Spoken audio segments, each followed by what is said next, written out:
ये video international law के हमारे स्पेशल कोर्स का पार्ट है। इंटरनेशनल लॉ के इस स्पेशल कोर्स में हम इन 50 टॉपिक्स को कवर कर रहे हैं for various competitive exams like Jammu and Kashmir public service commission 10+2 lecturer exam, जहां इंटरनेशनल लॉ को आपको एक सेपरेट यूनिट की तरह पढ़ना है। इन एग्जाम्स के लिए हमने इस स्पेशल कोर्स को लॉन्च किया है। अगर आप इस एग्जाम की तैयारी कर रहे हैं then this special course on international law is going to be extremely beneficial to you during this last stage of your preparation. इस कोर्स में एनरोलमेंट या इस कोर्स से रिलेटेड और अधिक जानकारी के लिए आप व्हाट्सएप के माध्यम से हमें इस नंबर पर कॉन्टैक्ट कर सकते हैं। इस वीडियो में हम इंटरनेशनल लॉ के meaning, difference between private and public international law, difference between positivism and natural law और इंटरनेशनल लॉ के हिस्टोरिकल एवोल्यूशन को समझने की कोशिश करेंगे।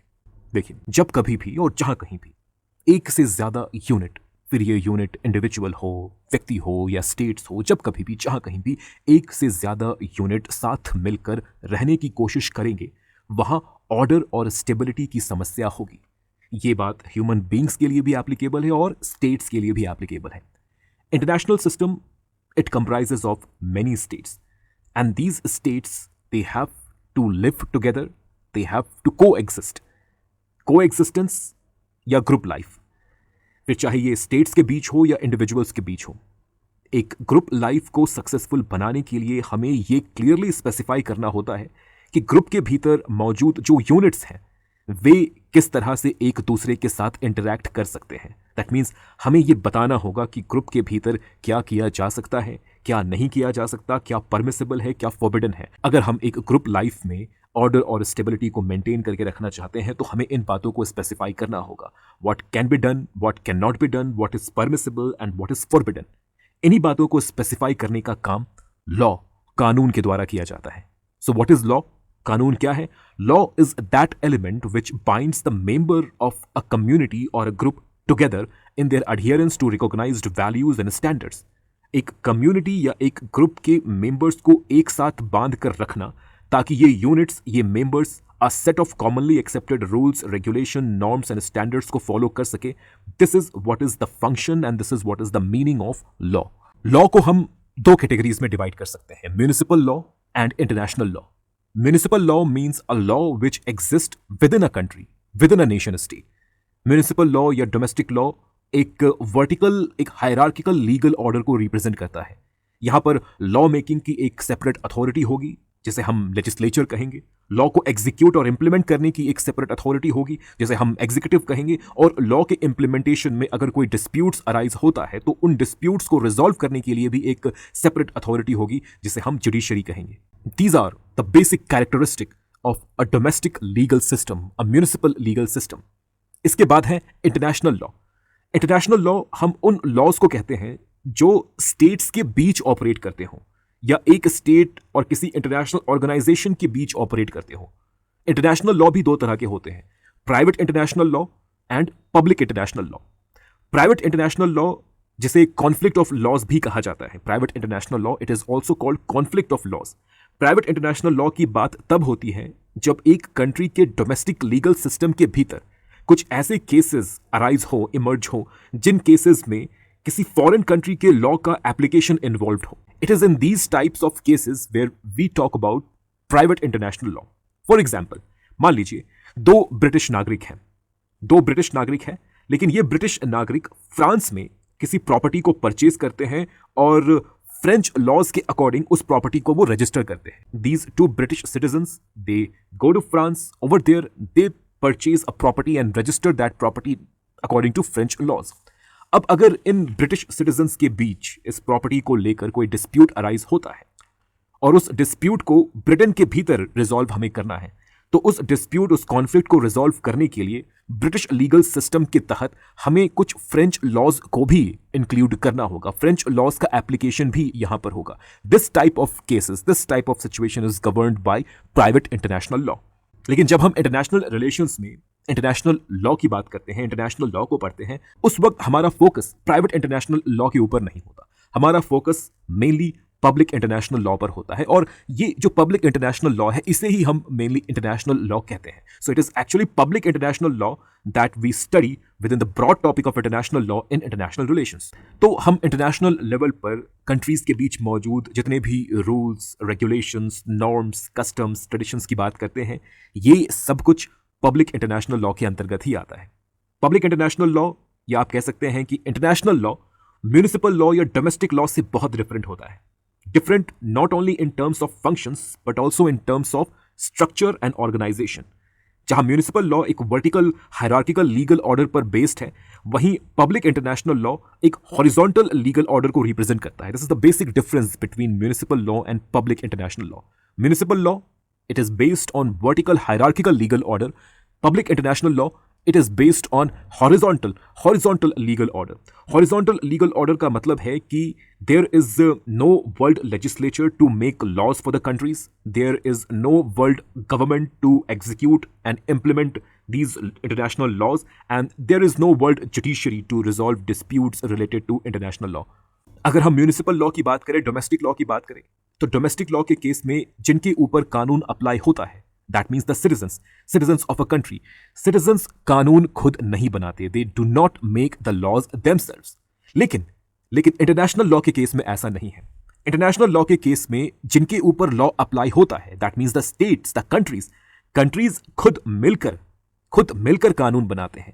ट्रीटीज हो, अग्रीमेंट्स हो, कस्टम्स हो, इन सभी को कंट्रीज खुद मिलकर बनाते हैं, खुद मिलकर इनमें पार्टिसिपेट करते हैं। तो आपको समझना है कि इंटरनेशनल लॉ के केस में कानून का पालन, इंटरनेशनल लॉ का पालन पनिशमेंट या सैंक्शन के डर से नहीं होता।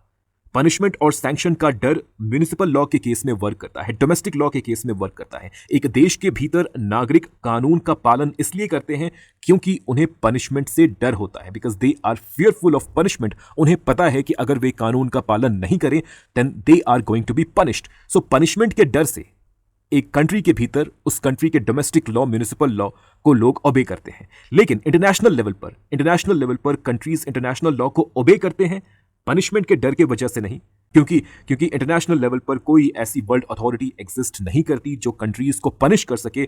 उनके द्वारा अगर इंटरनेशनल लॉ को वायोलेट किया जाता है या ओबे नहीं किया जाता, तो इस वायोलेशन के लिए, इस डिसओबीडियंस के लिए कंट्रीज को कोई भी इंटरनेशनल अथॉरिटी, कोई भी वर्ल्ड बॉडी पनिश नहीं कर सकती। तो कंट्रीज इंटरनेशनल लॉ को ओबे करते हैं पनिशमेंट की वजह से नहीं, पनिशमेंट के डर की वजह से नहीं। कंट्रीज इंटरनेशनल लॉ को फॉलो करते हैं, ओबे करते हैं because of their mutual interest. Because of their mutual interest and because they believe that there are certain rules, certain principles, certain values which should be followed by everyone, by every country of the world. For example, the norms of human rights, norms of non-intervention, norms of respecting each other's territorial integrity, each other's autonomy and sovereignty and freedom. ये वो चीजें हैं, ये वो norms हैं, वो rules हैं, वो प्रिंसिपल्स हैं जिन्हें हर कंट्री को फॉलो करना चाहिए, क्योंकि इन नॉर्म्स, इन प्रिंसिपल्स के ओबीडियंस में हर एक कंट्री का इंडिविजुअल इंटरेस्ट लाई करता है। So this was a broad overview about what is international law, what is the meaning of international law, how it is different from municipal law and what is the difference between municipal law and international law. Next topic is historical evolution of international law. आज की modern international system, inter state system लगभग 400 साल पुरानी है। Modern sovereign states का जन्म 1648 treaty of वेस्टफीलिया से हुआ, और हम ये अज्यूम कर सकते हैं कि इंटरनेशनल लॉ की शुरुआत भी मॉडर्न स्टेट के साथ ही हुई होगी। लेकिन ऐसा नहीं है। Treaties are considered important part of international law. Currently available records के अकॉर्डिंग दुनिया की पहली inter state boundary agreement 2550 BC में साइन की गई। This treaty is called Mesilim treaty, जो कि मेसोपोटामिया के 2 सिटी स्टेट्स के बीच साइन हुई थी, लगाश एंड उम्मा। इसी तरह अवेलेबल रिकॉर्ड्स के अकॉर्डिंग दुनिया की पहली पीस ट्रीटी 1259 BC में साइन की गई थी। This treaty is called treaty of Kadesh, which was signed between Egypt's king Ramesses II and king of Hittites Hattusili III। सवाल है कि क्या हम इन दोनों ट्रीटीज को इंटरनेशनल लॉ के बिगिनिंग के रूप में ट्रीट कर सकते हैं? अगर इंटरनेशनल लॉ से हमारा मतलब इंटर स्टेट ट्रीटीज से है, तो डेफिनेटली ये ट्रीटीज इंटरनेशनल लॉ के बिगिनिंग को रिप्रेजेंट करती हैं। लेकिन ये जो ट्रीटीज हैं, जिन ट्रीटीज की बात अभी मैंने की, ये ट्रीटीज ये जियोग्राफिकली एंड कल्चरली लिमिटेड थी। इनके एप्लीकेशन का स्कोप एक पर्टिकुलर ज्योग्राफिकल लोकेशन, एक पर्टिकुलर कल्चर तक लिमिटेड था। जब ये ट्रीटीज बनी, और इन ट्रीटीज के बनने के बाद भी लंबे समय तक इंटरनेशनल कम्युनिटी ऑफ स्टेट्स, इस तरह के कॉन्सेप्ट का इमर्जेंस नहीं हुआ था। वैसे आइडियाज का भी इमर्जेंस नहीं हुआ था जिन आइडियाज के लिए हम कह सकते हैं कि जो आइडियाज हर एक व्यक्ति के ऊपर, हर एक कम्युनिटी के ऊपर, हर एक सोसाइटी के ऊपर, हर एक स्टेट के ऊपर, हर एक पॉलिटिकल यूनिट के ऊपर यूनिवर्सली एप्लीकेबल हो।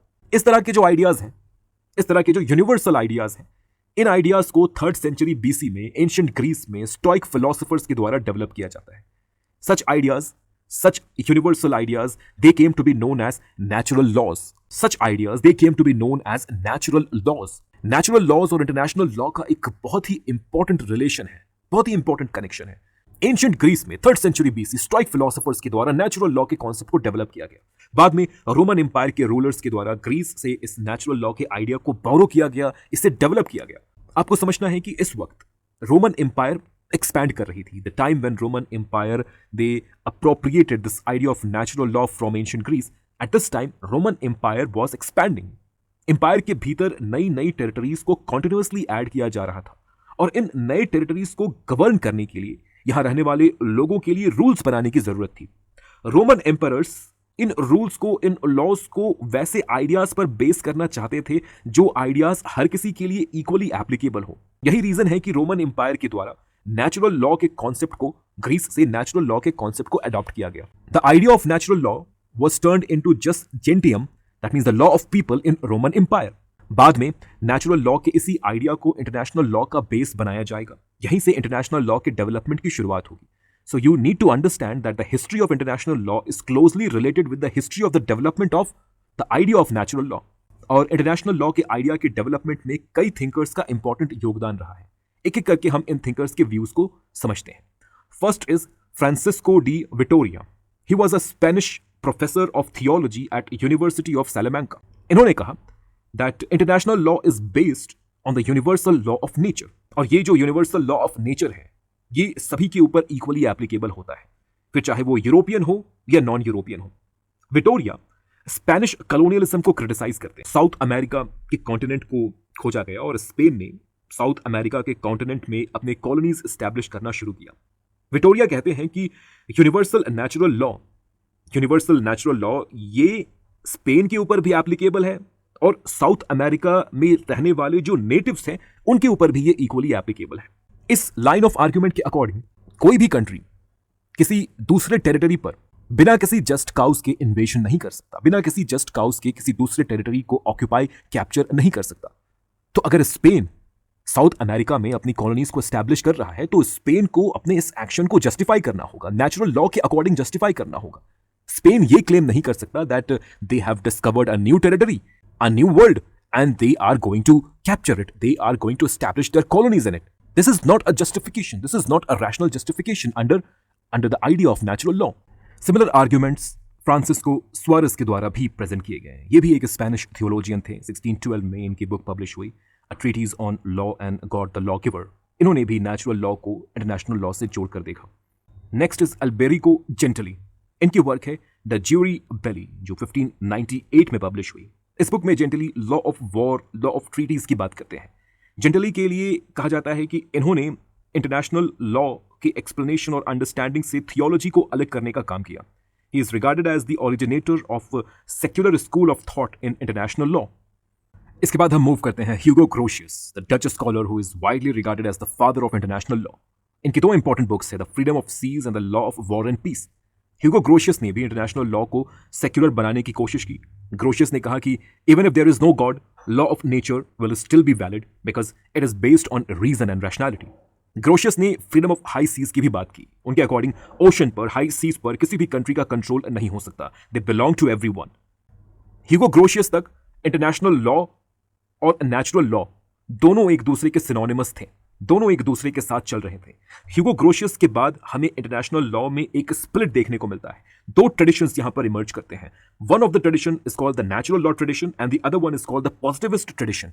पॉजिटिविज्म एंड नेचुरल लॉ, इनके बीच हमें यहां पर इंटरनेशनल लॉ में एक स्प्लिट देखने को मिलता है। नेचुरल लॉ ट्रेडिशन को सैमुअल पुफेंडॉर्फ ने आगे बढ़ाया। आर्ग्यूमेंट बहुत ही सिंपल है। इस ट्रेडिशन के according the source of international law is natural law. इस ट्रेडिशन के, नेचुरल लॉ ट्रेडिशन के सपोर्टर्स ट्रीटीज को, बायलैटरल ट्रीटीज, मल्टीलैटरल ट्रीटीज को, खासकर वे ट्रीटीज जो नेचुरल लॉ पर बेस्ड ना हो या नेचुरल लॉ से डिराइव्ड ना हो, इस तरह के ट्रीटीज को इस ट्रेडिशन के सपोर्टर्स इंटरनेशनल लॉ का सोर्स नहीं मानते। नेचुरल लॉ ट्रेडिशन के सपोर्टर्स कहते हैं कि even if there is no treaty between two states, but both the states are bound by international law, by the law of nature, by natural law. Treaties नहीं है, इसके बावजूद भी दोनों ही स्टेट्स एक नेचुरल लॉ से बंधी हुई हैं, एक इंटरनेशनल लॉ से बंधी हुई हैं।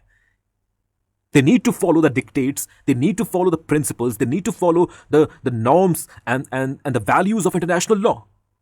लेकिन नेचुरल लॉ ट्रेडिशन की जस्ट ऑपोजिट है पॉजिटिविज्म। इंटरनेशनल लॉ में पॉजिटिविस्ट ट्रेडिशन को आगे बढ़ाया गया है रिचर्ड जाउची और बिंकरशॉक जैसे थिंकर्स के द्वारा। पॉजिटिविज्म नेचुरल लॉ और इंटरनेशनल लॉ को सेपरेट करने की बात करता है। यहां पर स्टेट की विल को, स्टेट के कंसेंट को प्रायोरिटी दी जाती है।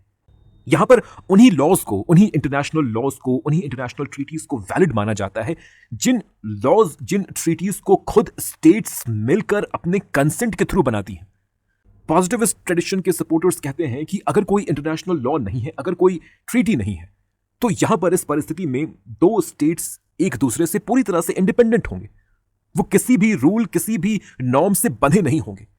दो स्टेट्स को अगर आपको किसी रूल, किसी नॉर्म से बांधना है, तो फिर आपको यहां पर एक ट्रीटी बनाना होगा, एक लॉ बनाना होगा। और ये जो ट्रीटी है, ये जो लॉ है, ये दोनों ही स्टेट्स के कंसेंट, उनके विल के आधार पर बनेगी।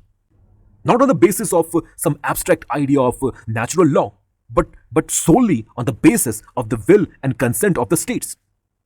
इसी वजह से पॉजिटिविस्ट ट्रेडिशंस के सपोर्टर्स सिर्फ और सिर्फ ट्रीटीज को, mutually agreed treaties, norms, customs को ही इंटरनेशनल लॉ का सोर्स मानते हैं। यहां पर आपको एक और थिंकर के नाम को याद रखना है, एमरिच डी वेटल। इनके वर्क्स में हम इन दोनों ही ट्रेडिशन का, natural law tradition and positivist tradition, इन दोनों ही ट्रेडिशन का एक मिश्रण देख सकते हैं। एक मिडिल पाथ इन्होंने अपनाया है, जहां पर ये पॉजिटिविस्ट ट्रेडिशन को भी इंपॉर्टेंस देते हैं, साथ ही साथ ये नेचुरल लॉ ट्रेडिशन को भी इंपॉर्टेंस देते हैं। So this was all about the historical development of the idea of international law. International law में अभी और भी बहुत कुछ पढ़ना है। There are so many topics that needs to be studied within international law. It is a very broad area of study. मैंने इस broad area of study को, international law के इस broad area of study को इन 50 topics में summarize करने की कोशिश की है। These 50 topics are explained in our special course on international law. अगर आप इस कोर्स को अवेल करना चाहते हैं, इस कोर्स के बेनिफिट्स को अगर आप अवेल करना चाहते हैं, तो आप WhatsApp के माध्यम से हमें इस नंबर पर कॉन्टैक्ट कर सकते हैं। Thank you so much for listening.